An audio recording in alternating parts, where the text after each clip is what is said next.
हरे कृष्णा। आज हम गीता जी का प्रथम अध्याय का दूसरा श्लोक पढ़ेंगे।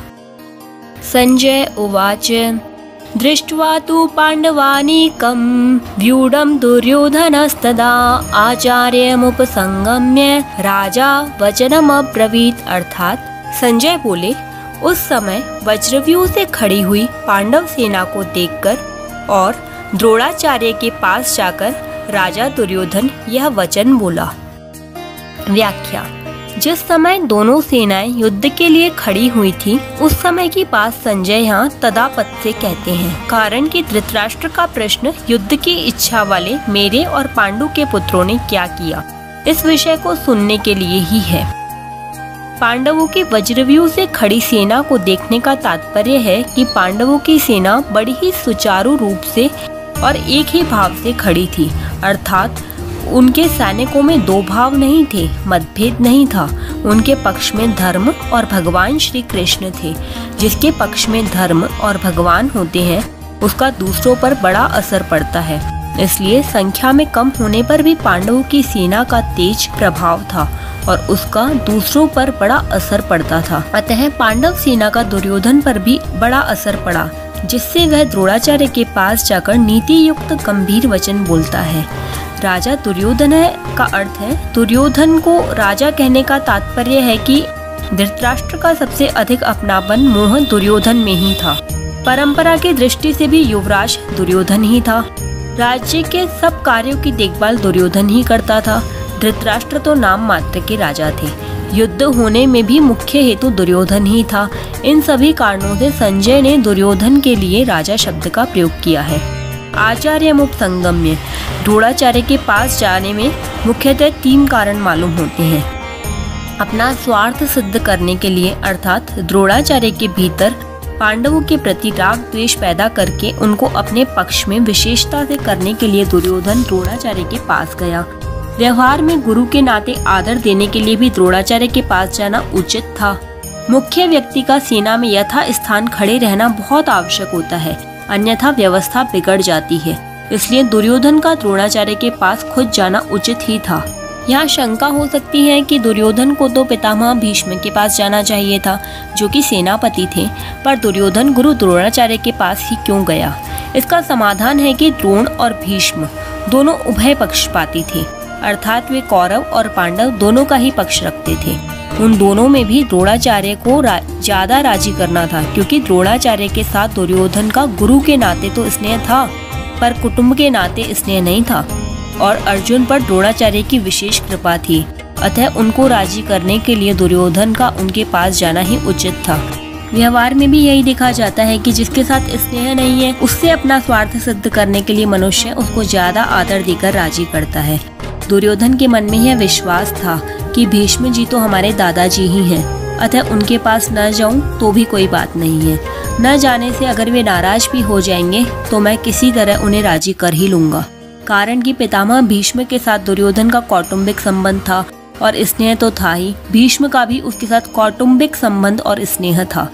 इसलिए भीष्म जी ने दुर्योधन को राजी करने के लिए जोर से शंख बजाया। वचनम अब्रवीत मतलब कि यहाँ अब्रवीत कहना ही पर्याप्त था, क्योंकि अब्रवीत क्रिया के अंतर्गत ही वचनम आ जाता है, अर्थात दुर्योधन बोलेगा तो वचन ही बोलेगा। इसलिए यहाँ वचनम शब्द की आवश्यकता नहीं थी। फिर भी वचनम देने का तात्पर्य है कि दुर्योधन नीति युक्त गंभीर वचन बोलता है, जिससे द्रोणाचार्य के मन में पांडवों के प्रति द्वेष पैदा हो जाए और वे हमारे ही पक्ष में रहते हुए ठीक तरह से युद्ध करे, जिससे हमारी विजय हो जाए, हमारा स्वार्थ सिद्ध हो जाए। द्रोणाचार्य के पास जाकर दुर्योधन ने क्या वचन बोला, वो हम पहले अध्याय के तीसरे श्लोक में पढ़ेंगे। तीसरा श्लोक है, पश्यताम पांडुपुत्राणाम आचार्य महतीम चमूम व्यूढाम द्रुपद पुत्रेण तव शिष्येण धीमता। अर्थात, हे आचार्य, आपके बुद्धिमान शिष्य द्रुपद पुत्र धृष्टद्युम्न के द्वारा व्यूह रचना से खड़ी की हुई पांडवों की इस बड़ी भारी सेना को देखिए। व्याख्या। आचार्य, द्रोण के लिए आचार्य संबोधन देने में दुर्योधन का यह भाव मालूम देता है कि आप हम सबके कौरवों और पांडवों के आचार्य हैं। शस्त्र विद्या सिखाने वाले होने से आप हम सबके गुरु हैं। इसलिए आपके मन में किसी का पक्ष या आग्रह नहीं होना चाहिए। तव शिष्येण धीमता, इन पदों का प्रयोग करने में दुर्योधन का भाव यह है कि आप इतने सरल हैं कि अपने मारने के लिए पैदा होने वाले धृष्टद्युम्न को भी आपने अस्त्र शस्त्र की विद्या सिखाई है, और वह आपका शिष्य धृष्टद्युम्न इतना बुद्धिमान है कि उसने आपको मारने के लिए आपसे ही अस्त्र शस्त्र की विद्या सीखी है। द्रुपद पुत्रेण, यह पद कहने का आशय है कि आपको मारने के उद्देश्य को लेकर ही द्रुपद ने याज और उपयाज नामक ब्राह्मणों से यज्ञ कराया, जिससे धृष्टद्युम्न पैदा हुआ। वही यह द्रुपद पुत्र धृष्टद्युम्न आपके सामने प्रतिपक्ष में सेनापति के रूप में खड़ा है। यद्यपि दुर्योधन यहाँ द्रुपद पुत्र के स्थान पर धृष्टद्युम्न भी कह सकता था, तथापि द्रोणाचार्य के साथ द्रुपद जो वैर रखता था, उस वैर भाव को याद दिलाने के लिए दुर्योधन यहाँ द्रुपद पुत्रेण शब्द का प्रयोग करता है कि अब वैर निकालने का अच्छा मौका है। पांडु पुत्राणाम एताम व्यूढ़ाम महतीम चमुम पश्य, द्रुपद पुत्र के द्वारा पांडवों की इस व्यूहाकार खड़ी हुई बड़ी भारी सेना को देखिए। तात्पर्य है कि जिन पांडवों पर आप स्नेह रखते हैं, उन्हीं पांडवों ने आपके प्रतिपक्ष में खास आपको मारने वाले द्रुपद पुत्र को सेनापति बनाकर व्यूह रचना करने का अधिकार दिया है। अगर पांडव आपसे स्नेह रखते तो कम से कम आपको मारने वाले को तो अपनी सेना का मुख्य सेनापति नहीं बनाते, इतना अधिकार तो नहीं देते, परंतु सब कुछ जानते हुए भी उन्होंने उसी को सेनापति बनाया है। यद्यपि कौरवों की अपेक्षा पांडवों की सेना संख्या में कम थी, अर्थात कौरवों की सेना 11 अक्षौहिणी और पांडवों की सेना 7 अक्षौहिणी थी, फिर भी दुर्योधन पांडवों की सेना को बड़ी भारी बता रहा है। पांडवों की सेना को बड़ी भारी कहने में दो भाव मालूम देते हैं।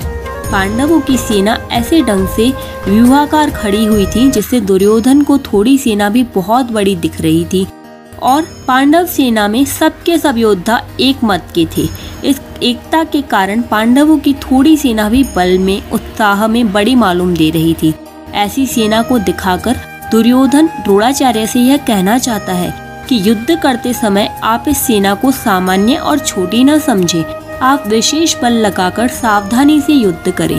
पांडवों का सेनापति है तो आपका शिष्य द्रुपद पुत्र ही, अतः उस पर विजय करना आपके लिए कौन सी बड़ी बात। एताम पश्य कहने का तात्पर्य है कि यह पांडव सेना युद्ध के लिए तैयार होकर सामने खड़ी है, अतः हम लोग इस सेना पर किस तरह विजय कर सकते हैं, इस विषय में आपको जल्दी से जल्दी निर्णय लेना चाहिए। द्रोणाचार्य से पांडवों की सेना देखने के लिए प्रार्थना करके अब दुर्योधन उन्हें पांडव सेना के महारथियों को दिखाता है, जो कि हम नेक्स्ट श्लोक में कल पढ़ेंगे। हरे कृष्ण, राधे राधे।